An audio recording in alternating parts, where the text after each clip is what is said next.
Hello students, good morning. आज हम maths में करेंगे नंबर और नेम्स।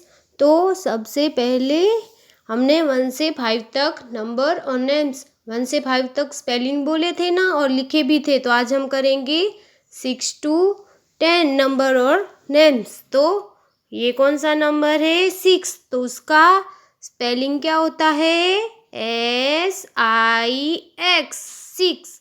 आपको बोलते जाना है और साथ में लिखना भी है। SIX, 6। अब 7 का SEVEN, 7। SEVEN, 7। 8 का EIGHT, 8।